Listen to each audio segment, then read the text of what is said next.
Hello again, everyone. Good morning. I'm so glad you're able to join me here today. We got a special story for you. One that takes us way back in time, like 2,600 years ago, in a place called Babylon. And in this time and in this place, the Israelites are held captive. But some of them are making some very powerful friends. Here comes one of those powerful friends now. Darius was the new king of Babylon. Hey, King Darius, I think you need to choose some leaders to help you out. Leaders. There's a lot of good options in Babylon. But I need the best and the brightest. I need a small team. I'll take the best 120 that I can find. Got you all gathered here in front of me. You're pretty smart. I've seen you work your way around the marketplace. Get on in here. You made the team. You made the cut. And you, I've been in the same room with you for a few hours, and you definitely bathe regularly. That's enough to fit this team here as well. Get on in here. All right. We've narrowed down the roster. We've got our 120. But it's probably wise for me to pick 3 of you to be leaders of the leaders, I should say. I'll take you, and especially you. One of the 3 that the king picked to be leaders was an Israelite named Daniel, and he's the hero in today's story. And the king loved Daniel. He was his absolute favorite. In fact, the king even considered having Daniel being in charge of the other 2 that were in charge. Right? This made everyone incredibly jealous. And so they began to look for ways that they could get Daniel in trouble, so that King Darius would no longer show more favor for him than all the others. Is walk over here from the west, right? Say hi to Martha at the fruit stand, right? Then you pass Susan, who's got the celery and the papyrus. Okay, it's simple. And then you keep on going. You keep on going. You loop around, and everyone else is going to have their jobs done. This is only you that's stuck on this part, Johnny. All you got to do is get him to stand on this red X that we'll have on the ground for you, and boom! Cage over his head. Trapped. And no matter how hard they searched, they could find no fault in Daniel. He worked hard, and he fell off the wall. Whew!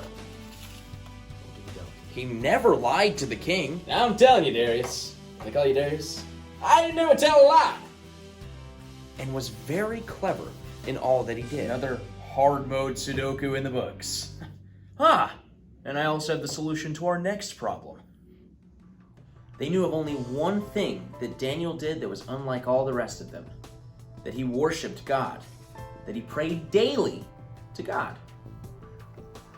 Johnny, we've been over this 100 times now. It's just never gonna work. Right.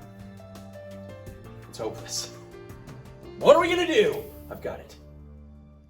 So they thought of a plan where they could trap Daniel.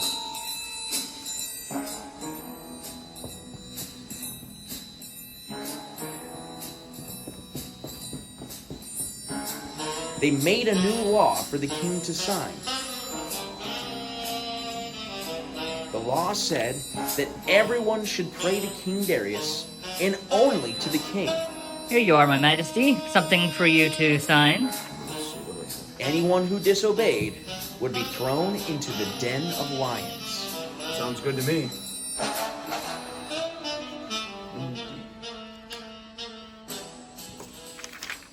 He decrees it. Thank you, sir. Thank you. So King Darius signed the law.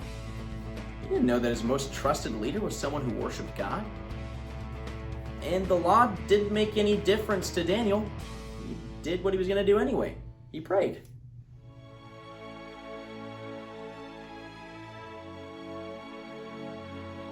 And sure enough, it didn't take long at all for one of the leaders to catch Daniel in the act.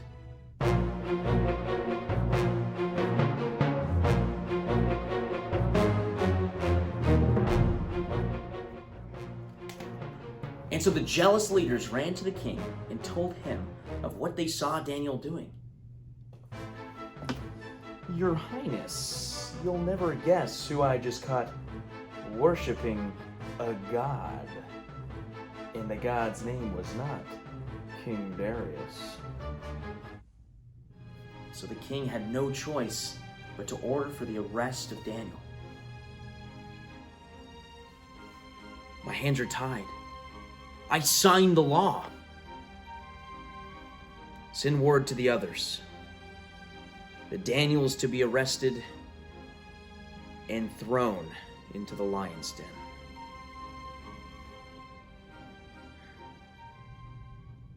And so they threw Daniel into the lion's den.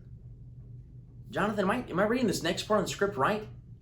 It says you want me to dress up as a lion? You think I'm going to make a fool of myself on the camera?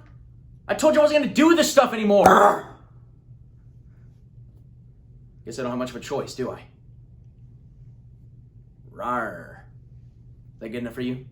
Is that what you need, Jonathan? One more take.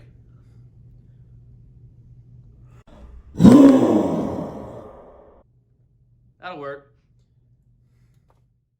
While they went to arrest him, King Darius searched for any way that he could save his friend from death. There must be some way out.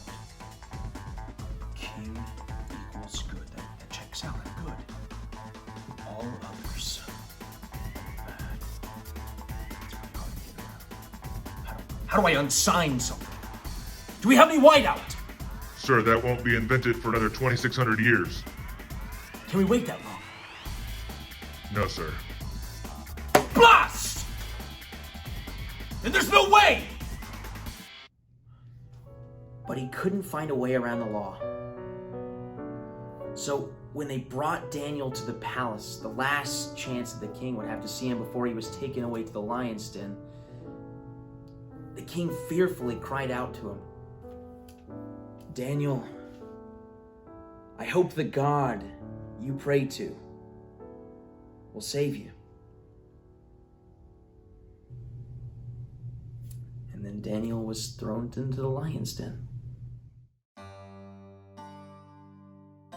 That night, the king didn't sleep at all. He tossed and he turned, worrying about his friend and his fate.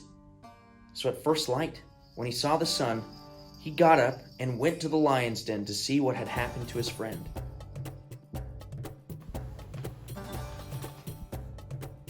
Sleep in his bed. He cried out to the pit, Daniel, has your God saved you this night? Has he stopped the lions from eating you? Oh, King Darius, the Lord has sent an angel to stop the lions from opening their mouths against you to harm you. King, I have done nothing against you. Would you please release him? He's alive! The leaders nearby were shocked and disappointed that Daniel had survived the night, but King Darius was thrilled. He ordered them to lift Daniel out of the lion's den and lifted the law that banned the worshiping of anyone else other than the king. And instead of having Daniel in the lion's den, the king ordered that the leaders that previously had tricked him be thrown into the lion's den instead. And then King Darius excitedly told Daniel, Daniel! Easy, King. I want the world to know how your God has saved you. I will command all of my people to worship your God. And so the king restored Daniel to his leadership position and began to worship Daniel's God. Today's story is a little tricky. Sometimes people want to prevent us from worshiping God, following our own faith. Sometimes what the world tells us to do is not the Christian thing to do. And so sometimes we as Christians have to go against what the world wants us to do. Good news is, not too many people are getting thrown into lions' dens these days. There's that. that's the story that we've got for today. And as always, I'm always tempted to start the next one, but it'll have to wait till next time. Until then, be kind, do good, and love your neighbors. See you next time.